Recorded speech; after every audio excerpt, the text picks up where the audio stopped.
Bonjour à tous et bienvenue dans votre journal des produits de bourse de l'Upside du jeudi 22 novembre.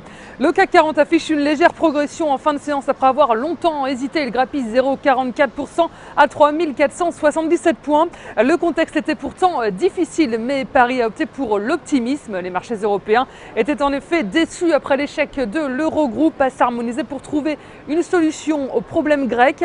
La nouvelle tranche d'aide indispensable à Athènes reste en suspens en attendant une nouvelle réunion des dirigeants de l'Eurogroupe prévue lundi prochain.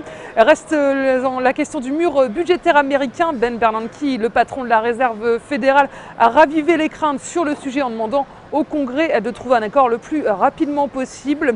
Le contexte profite à nouveau aux valeurs cycliques comme Saint-Gobain, Renault ou Vallourec qui signent l'une des plus fortes hausses du CAC à plus 5,15%. Wall Street s'est maintenu à l'équilibre tout au long de la séance et clôture dans le vert à plus 0,8% pour le Dow Jones et plus 0,35% pour le Nasdaq. Les marchés américains ont joué la prudence à la veille du long week-end de Thanksgiving. Les marchés américains sont fermés aujourd'hui et ils ouvriront demain pour une demi-séance. Prudence d'autant que le moral des investisseurs américains, le moral des Américains est en berne. L'indice Reuters Université du Michigan perd 2%. Les inscriptions au chômage ont chuté aux États-Unis comme prévu la semaine dernière, mais les données restent marquées par le passage de l'ouragan Sandy. Du côté des valeurs à suivre, aujourd'hui on a Hewlett-Packard qui lâche 0,68%. Le géant de l'américain informatique a publié un chiffre d'affaires désastreux et se retrouve au centre d'un scandale financier.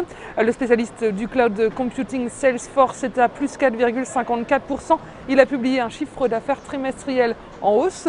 Et sur le marché des changes, l'euro reste stable face au billet vert. Il s'échange à 1,2816 $. Le pétrole, lui, évolue en petite hausse. Le baril WTI gagne 0,11% à 87,45 $.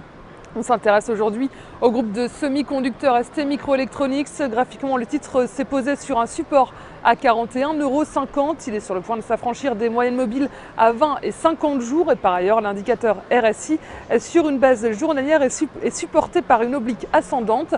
Un rebond technique est attendu vers la cible à 5,15 €.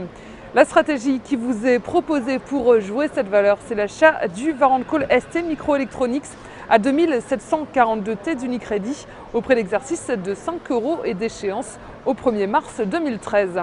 Voilà, c'est tout pour aujourd'hui. Bonne journée et à demain.